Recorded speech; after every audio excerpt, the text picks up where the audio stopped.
స్తోత్రం ప్రభా, మీకే వందనాలు ప్రభు. ఈ దీనురాలు ప్రార్థిస్తుండగా, పాట పాడుతుండగా, వాక్యాన్ని వివరిస్తుండగా మీరే మహింపరచుకునమని, అలాగే వింటున్న ప్రతి ఆత్మను మీలో ఎదుగునట్లు చేసి మీరే మహింపరచుకునమని కోరుకుంటూ ప్రభు అయిన క్రీస్తు నామంలో అడిగి వేడుకుని పొంది ఉన్నాము పరమ తండ్రి. ఆమేన్. Praise the Lord. నాయందు మీకు సమాధానము కలుగునట్లు మీతో చెప్పుచున్నానని, లోకములో మీకు శ్రమ కలుగునని ధైర్యము తెచ్చుకొనుడని, నేను లోకమును జయించియున్నానని క్రీస్తు పలికెనని. శిష్య జీవితం సుఖభోగాలతో నిండిన జీవితం కాదని, వారికి కష్టాలు తప్పవని, క్రీస్తు నేర్పిన సత్యానికి నిబ్బరము ధైర్యము కలిగి ఆయనలో విజయము పొందగలరని, బాధలతో శరీరము క్షీణిస్తూ అంతరంగ పురుషుడు క్రీస్తులో కొత్తదనము పొందుకొని సణుగక ఆయన కోసం మనము అనుభవించే కష్టాలు శాశ్వత మేలు పొంది మహిమ కోసమేనని, దేవుని నీతి కోసం విశ్వాసులు హింసకు గురి కావాలని, చెడు కోరికలు గర్వముతో ఉన్నవారు సత్యాన్ని ద్వేషిస్తూ క్రీస్తును హింసించి చంపారని, సత్యం కోసం నిలబడే వారిని హింసిస్తూ ఉంటారని, క్రీస్తు కోసం నిందలు పాలవ్వడం, మీరు ఆధ్యాత్మికముగా ఎదిగి దేవుని ఆత్మ మీలో ఉండి మరింత క్రీస్తులా మారాలని దేవుని ఉద్దేశమని, అగ్ని వంటి బాధలనుభవించే వారే ప్రతిఫలము పొందగలరని, క్రీస్తు శరీరమనే సంఘములో ఆయన జీవములో పాలు పొందాలంటే ఆయన సహవాసములో మరింత సంపూర్ణముగా అనుభవించాలంటే ఆయన బాధలలో ఆదరణలో శాంతిలో వారసత్వములో పాలు పంపులు పొందాలని, పాలు పంపులు పొందాలని. Praise the lord. క్రీస్తులో నమ్మకం ఉంచినందువల్ల వారి కష్టాలు ఇంకా అధికము కావచ్చు అనే సందర్భంగా ఈరోజు చెప్పుకుంటున్నాం. నిజంగా యేసును నమ్ముకోవటం అంటే వారి కష్టాలు ఎక్కువగానే ఉంటాయని అర్థం చేసుకోవాలి. యోహాను 15:19 మీరు లోక సంబంధులైన యెడల లోకము తన వారిని స్నేహించును, అయితే మీరు లోక సంబంధులు కారు, నేను మిమ్మను లోకములో నుండి ఏర్పరచుకుంటుని, అందుచేతనే లోకము మిమ్మను ద్వేషించుచున్నది. ఈ వాక్య భాగంలో లోకానికి నిజదేవుని పట్ల విధేయత లేదు, అందుకే లోకం చీకటిలో ఉంది. లోకము దేవునికి చెందిన వారు కారు. లోకాన్ని ద్వేషిస్తూ ఉన్న క్రీస్తు వెలుగును క్రీస్తు శిష్యులు లోకానికి తీసుకువెళ్ళేవారు. వారు దేవునికి చెందినవారు, శిష్యులు దేవునికి చెందినవారు. క్రీస్తు శిష్యులు లోకానికి చెందినవారు కారు. ఏకైక నిజదేవుడైన క్రీస్తును, ఆయనకు చెందిన అందరినీ అన్నిటినీ ద్వేషించటమే పాపానికి ఉన్న అసలు స్వరూపము అని అర్థం చేసుకోవాలి. లోకం ఆయన శిష్యుల పట్ల విరోధంగా వ్యతిరేక భావం కలిగి ఉంది. అలా లేదంటే ఆశ్చర్యపడవలసిన విషయం. దేవుణ్ణి, ఆయన కుమారుణ్ణి ద్వేషించే లోకం దేవుని సొంత ప్రజలను కూడా ప్రేమించదు. మనము క్రీస్తు వారమని లోకము ద్వేషిస్తూ ఉన్నప్పుడు దేవుడు మన పట్ల ప్రత్యేకమైన ప్రేమ చూపించడానికి కారణం అని తెలుసుకోవాలి. యోహాను 14:1 శిష్యులు సమాధానముగా లేకపోవటానికి అనేక కారణాలున్నాయి. వారి యజమాని అయిన క్రీస్తు వెళ్ళిపోతున్నారు, ఆయనను ఎరుగనని పేతురు అబద్ధాలు పలకపోతున్నాడు. ఏం జరగబోతున్నదో వారికి తెలియదు. కష్టతరమైన సంగతి జరగబోతున్నదని తెలుసు. అయితే క్రీస్తు ఆందోళన పడవద్దు అని చెప్తున్నారు. యేసు అలా ఆందోళన లేకుండా నిబ్బరంగా ఉండటానికి కొన్ని కారణాలు ఇస్తున్నారు. ఆయన నమ్మదగిన వాడు కాబట్టి జరుగుతున్న పరిస్థితుల గురించి ఆందోళన, చింత, కంగారు పడటం ఆయన ప్రజలైన వారు జయించదగిన మార్గం ఇదే అని గ్రహించాలి. దేవునిలో అంటే క్రీస్తులో నమ్మకం ఉండాలి. లోకములో మనశ్శాంతి కావాలంటే క్రీస్తులో నమ్మకం మాత్రమే ఉండాలి. యోహాను సువార్త 16:33 నా యందు మీకు సమాధానము కలుగునట్లు ఈ మాటలు మీతో చెప్పుచున్నాను. లోకములో మీకు శ్రమ కలుగును, అయినను ధైర్యం తెచ్చుకునుడి, నేను లోకమును జయించి ఉన్నాను అనెను. ఈ వాక్య భాగంలో శాశ్వతమైన శాంతి నా మూలంగానే దొరుకుతుంది అన్నారు యేసు ప్రభు.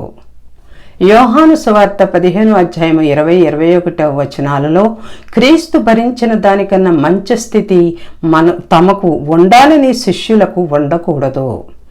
దేవుని ప్రజలను హింసించటం ద్వారా లోకం కొన్నిసార్లు తన ద్వేషాన్ని వెళ్ళగక్కుతూ ఉంటుంది. లోకంలో కొందరు వ్యక్తులు క్రీస్తు ఉపదేశాలను అంగీకరిస్తూ ఉంటారు. నిజదేవుడైన క్రీస్తుని గురించి లోకానికి తెలియదు.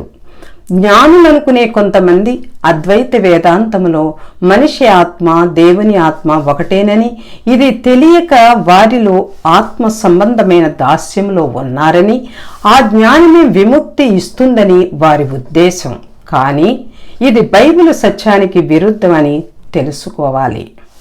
యోహాను 16:1-4 బాధలు వచ్చినప్పుడు వారు ఆశ్చర్యపడకుండా తమ నమ్మకములో తొట్రుపడకుండా ఉండాలని, వారికి ఏమి జరగనుందో ఆయన ముందే తెలియచేస్తున్నారు. క్రీస్తు సేవకులను హతమార్చటం దేవునికి సేవ చేయటంతో సమానమని మతనాయకులైన యూదులు ఏమి చేస్తారని యేసు చెప్పారో వారు అదే చేశారు. ఇప్పుడు ఇంకా జరుగుతూనే ఉంది. మతం పేరిట జరిగిన అనేకమైన నేరాలకు కారణం నిజదేవుడైన క్రీస్తును ఎరుగకపోవటమే. అనేక మందికి దేవుడు తెలియకపోయినా తెలుసును అనుకుంటారు. కొందరైతే దేవుని గురించి తమ తప్పుడు అభిప్రాయాలను నిలబెట్టుకునేందుకు ఆ అభిప్రాయాలను ఎదిరించి సత్యం చెప్పేవారిని చంపటానికి కూడా ప్రయత్నిస్తారు. క్రీస్తు వారితో ఉన్నంతకాలం మనుషులు తమ కోపాన్ని, ద్వేషాన్ని ఆయన మీదకు ప్రయోగించారు.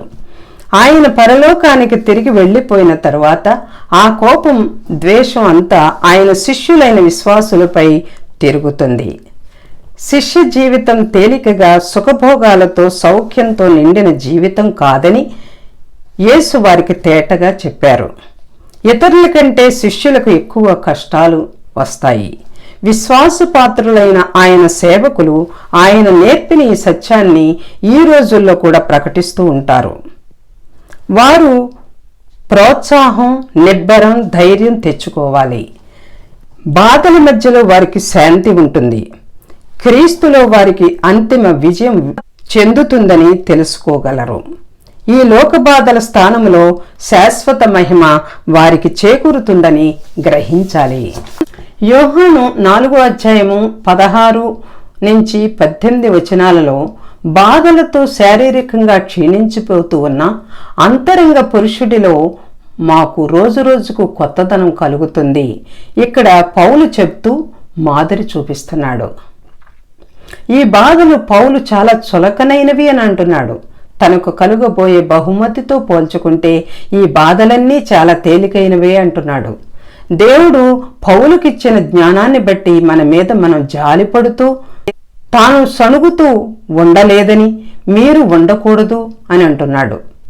పౌలు క్రైస్తవుడైన కొద్ది దినాలకు అతనికి కష్టాలు ఆరంభమై అతడు చనిపోయేదాకా ఉన్నా క్రీస్తు కోసం ఎవరైనా అనుభవిస్తున్న కష్టాలు నిజానికి వారి శాశ్వతమైన మేలు కోసమేనని, విశ్వాసులు పొందబోయే మహిమ కోసమేనని గ్రహించుకోవాలి అని అంటున్నాడు. కంటికి కనిపించని దేవునిపై దృష్టిని నిలుపుకోవటం వల్ల దేవుడిచ్చే ఆధ్యాత్మిక జ్ఞానం మూలంగానే పౌలు తనకు వచ్చిన కష్టాలన్నిటినీ సహనంతో భరించగలిగానంటున్నాడు. దేవుని అదృశ్యమైన శాశ్వతమైన విషయాలు మనకు తెలిసేది నమ్మకము ద్వారానే అని పౌలు అంటూ మన కళ్ళతో లోకాన్ని, మనకు వచ్చే కష్టాలు, బాధల్ని చూస్తాం. మన ఆధ్యాత్మిక జ్ఞాన నేత్రాలతో క్రీస్తు అనంతయుగాల్లోకి చూడగలుగుతాం. అపోస్తల కార్యాలు 14:22 శిష్యుల మనస్సులను దృఢపరిచి విశ్వాసమందు నిలకడగా ఉండవలననియు, అనేక శ్రమలను అనుభవించి మనము దేవుని రాజ్యంలో ప్రవేశింపవలననియు వారిని హెచ్చరించిరి. ఈ లోకంలో విశ్వాసులు కష్టాలను, బాధలను అనుభవించవలసి వస్తుందని యేసు ప్రభువు ఆయన రాయబారులు అపోస్తలులు కూడా నేర్పారు. 1 తెస్సలోనిక 3:3-4 1 పేతురు 4:12 చూడాలి. కష్టాలలో వారి మనస్తత్వం, ప్రవర్తన, ఆలోచనలు ఎలా ఉండాలో అది కూడా వారు నేర్పారు. మత్తయి సువార్త 5:10-12 దేవునిలో ధన్యత పొందాలి అని అంటే విన్నవారికి వింతగా అనిపిస్తుంది. నీతి న్యాయాల కోసం హింసకు గురి కావాలి. దానికోసం హింసల పాలై చనిపోయేటంతగా దాన్ని ప్రేమించిన వారు ధన్యకరమైన స్థితిగా ఎంచాలి. ప్రపంచం చెడు కోరికలతో, గర్వంతో, సత్యం గురించిన ద్వేషంతో నిండి ఉంది. పాపములో ఉన్న వారికి నీతి న్యాయాలంటే ఇష్టము ఉండదు. దానికోసం నిలబడే వారితో పోరాడతారు. న్యాయవంతుడైన దేవుణ్ణి ఎదురిస్తారు. వారు దేవుని న్యాయవంతుడైన కుమారుణ్ణి హింసించి చంపారు. యేసు శిష్యులు నీతి న్యాయాలు కలవారు, సమాధానం చేకూర్చేవారు. మనుషులు వారిని తిరస్కరించి కొరడాలతో, రాళ్లతో కొట్టి చెరసాలు పాలు చేసి చంపారు. ఈ లోకంలో ధన్యులు వీరే, పరలోక రాజ్యం కూడా వారిదే. వారి బాధలు, కష్టాలు కొద్ది కాలమే. నీతి న్యాయాల కోసం హింసకు గురి కావటం అంటే తన కోసం హింస పొందటమేనని యేసు తెలియచేస్తున్నారు. నీతి న్యాయాలు కలవారిని మనుషులు అబద్ధాలు చెబుతూ, నిందిస్తూ ఉండి హింసిస్తూ ఉంటారు. క్రీస్తు కోసం హింసకు గురి కావటం అనేది మేలుకే అని తెలియటం వల్ల హింసల్లో కూడా ఆనందించగలిగే స్థితి కలుగుతుంది. దేవుడు తన సేవకులకు ప్రతిఫలము ఇస్తాడన్న సత్యం క్రొత్త నిబంధనలో తరచుగా కనిపిస్తూ ఉంటుంది. బాధల్లో ఆనందించటం క్రీస్తు రాయబారుల లక్షణం. రిఫరెన్స్లు చూస్తే రోమీలకు రాసిన లేఖ 5:3 1 పేతురు 4:13 చూడాలి. నిజమైన క్రీస్తు విశ్వాసులకు కష్టాలు, బాధలు, హింసలు కలిగితే నాకు ఎందుకు వస్తున్నాయి అని అనకూడదు. రోమీలకు రాసిన లేఖ 8:17 దేవుని వారసులము క్రీస్తుతో కూడా మహిమ పొందుటకు ఆయనతో శ్రమపడిన ఎడల క్రీస్తుతోడి వారసులము. ఈ వాక్య భాగంలో అన్నిటికీ వారసుడు క్రీస్తు కాబట్టి ఆయనతో వారసులు కావడం అంటే అన్నిటినీ ఆస్తిగా స్వీకరించడం అన్నమాట. ఆయనతో పాటు బాధలు అనుభవిస్తే తరువాత మహిమ వస్తుంది. ఇదే దేవుడు తన కుమారుడైన యేసును నడిపించిన మార్గం. తన పిల్లలైన విశ్వాసులను కూడా ఆయన ఇప్పుడు నడిపించే మార్గం ఇదే. క్రీస్తుతో కూడా బాధలు అనుభవించటం అంటే క్రీస్తు విశ్వాసి అయినా కాకపోయినా ప్రతి ఒక్కరికి వచ్చే కష్టాలు, బాధలు, వేదనలు భరించటం కాదు. మనము క్రీస్తుకు చెందిన వారము అన్న కారణాన్ని బట్టే బాధలు అనుభవించడం అన్నమాట. ఆయనను తిరస్కరించి ద్వేషించిన లోకంలో విశ్వాసులమైన మనము ఉన్నందుకు మనలోనూ మన చుట్టూరు ఉన్న పాపంతో మనం పోరాడుతూ ఉన్నందుకు మనం బాధలు అనుభవించడం అన్నమాట. అలాంటి వారందరికీ హింసలు తప్పవు. మనము క్రీస్తుతో ఉండి బాధలు అనుభవించేందుకు ఇష్టపడకపోతే ఇకపైన ఆయనతో కలిసి మహిమలోను వారసత్వంలోను భాగస్వాములయ్యే హక్కు లేదు. మనము ఆయనతో బాధలు పడుతున్నప్పుడు మనకెందుకు ఈ బాధలు అనుకోకూడదు. మనం ఆయనతో బాధలు అనుభవించకుండా ఉంటుంటే ఎందుకు అలా అనుభవించటం లేదని మనకు మనమే ప్రశ్న వేసుకోవాలి. 2 కొరింథీయులకు రాసిన లేఖ 1వ అధ్యాయం 5వ వచనంలో క్రీస్తు యొక్క శ్రమలు మా యందు ఎలాగూ విస్తరించుచున్నవో అలాగే క్రీస్తు ద్వారా ఆదరణయు మాకు విస్తరించుచున్నది. ఈ వాక్య భాగంలో క్రీస్తు శ్రమల గురించి ఫిలిప్పీలకు రాసిన లేఖ 1వ అధ్యాయం 29వ వచనం, 3వ అధ్యాయం 10వ వచనంలో చూస్తే పౌలు ఫిలిప్పీలో కష్టాలు పడ్డాడు. అలాగే శుభవార్తకు విరోధులుగా ఉన్న కొందరు విశ్వాసులను బాధించటం వల్ల వారి చేతుల్లో బాధలు అనుభవిస్తూనే ఉన్నారు. మన కోసం బాధలు అనుభవించి చనిపోయిన యేసు కోసం మనం బాధలు పడటం మంచిదే అని క్రీస్తుని ప్రేమించేవారు చెప్పగలరు. క్రీస్తు కోసం అసౌకర్యం, కష్టం, హింస, బాధల నుంచి ఏ విధం చేతనైనా తప్పించుకునేందుకు ప్రయత్నించరు. ఆయన కోసం నిజ విశ్వాసి బాధలు పడటానికే ప్రయత్నిస్తారు. క్రీస్తు మరణములో పూర్తిగా వినయం, విధేయత చూపటం దేవుని సంకల్పానికి తనను తాను పూర్తిగా అప్పగించుకున్నారు. తన జీవితం మారిపోవాలని పౌలు ఉద్దేశం. మనం క్రీస్తులో చనిపోయిన వారుగా ఎంచుకుంటే మనలో దేవుని జీవం మన ప్రవర్తనలో బయటపడుతుంది. రోజు రోజుకు క్రీస్తును సన్నిహితంగా తెలుసుకోవాలని పౌలు ఆశ. వ్యక్తిగత అనుభవం ద్వారా తెలుసుకోవాలి అని అనుకుంటున్నాడు. పౌలుకు ఆయన బల ప్రభావాలు తెలుసు, మరింత బాగా తెలుసుకోవాలని అతని ఆశ. పౌలు క్రీస్తు కోసం మనుషులు చాలామంది కన్నా ఎక్కువ బాధలు అనుభవించాడు. అనుభవపూర్వకంగా తెలుసుకుందామనుకుంటున్నాడు. ఆయన శరీరం అయిన సంఘంలో క్రీస్తు జీవములో పాలు పొందాలంటే, ఆయన సహవాసాన్ని మరింత సంపూర్ణంగా అనుభవించాలంటే ఆయన బాధల్లో కూడా పాలు పంచుకోవాలని అతనికి తెలుసు. తన ప్రజలు ఈ భూమిపై ఉన్నంతకాలము కొనసాగే క్రీస్తు బాధల్లో పాలు పొందాలని ఇప్పుడు పౌలు కోరుతున్నాడు. క్రీస్తు సజీవంగా లేవటంలోని బల ప్రభావాల్లో పాలు పంచుకోవడం అంటే ఆయన బాధల్లో కూడా పాలు పంచుకోవడమే. ఆయన బాధల్లో పాలు పొందటం అంటే ఆయన ఆదరణలోను, శాంతిలోను, ఇకపై కలుగబోయే ఆయన వారసత్వంలోను పాలు పొందటమేనని గ్రహించాలి. 1 పేతురు 4వ అధ్యాయము 12-16 వచనాలలో, ప్రియులారా, మిమ్మల్ని శోధించుటకు మీకు కలుగుచున్న అగ్ని వంటి మహాశ్రమను కూర్చి మీకేదో ఒక వింత సంభవించినట్లు ఆశ్చర్యపడకుడి. క్రీస్తు మహిమ బయలుపరచబడినప్పుడు మీరు మహానందముతో సంతోషించు నిమిత్తము క్రీస్తు శ్రమలలో మీరు పాలివారై ఉన్నంతగా సంతోషించుడి. క్రీస్తు నామము నిమిత్తము మీరు నిందల పాలైన ఎడల మహాస్వరూపి అయిన ఆత్మ అనగా దేవుని ఆత్మ మీ మీద నిలుచుచున్నాడు కనుక మీరు ధన్యులు. మీలో ఎవడును నరహంతకుడుగా కాని, దొంగగా కాని, దుర్మార్గుడుగా కాని, పరుల జోలికి పోవువాడుగా కాని బాధ అనుభవింప తగదు. ఎవడైనను క్రైస్తవుడైనందుకు బాధ అనుభవించిన ఎడల అతడు సిగ్గుపడక ఆ ప్రభువు పేరును బట్టి దేవుని మహిమపరచవలెను. ఈ వాక్య భాగంలో కష్టాలు, హింసలు, బాధలు వస్తాయని క్రీస్తు ఆయన రాయబారులు హెచ్చరించారు. మనల్ని పరీక్షించి శుద్ధి చేసేందుకే దేవుడు అగ్ని వంటి పరీక్షలను రాణిస్తాడు. విశ్వాసులకు విషమ పరీక్షలు ఎదురైనప్పుడు మన మనస్తత్వం జాగ్రత్తగా ఉండి సణుక్కోకుండా, నిరుత్సాహపడకుండా, సోలిపోకుండా ఉండాలి. మన విషయంలో మనకు మేలు జరగటానికి ఏమి చేయాలో దేవునికి బాగా తెలుసును అని దేవునిలోనే నమ్మకము పెట్టుకుని తమకెదురయ్యే అనుభవ సంఘటనలన్నిటినీ, బైబిలులోని సత్యాన్ని ప్రతి ఒక్కరూ తమకు వర్తింప చేసుకోవాలని పౌలు చెబుతున్నాడు. నిజ విశ్వాసులందరూ దేవుణ్ణి ప్రేమించేవారే.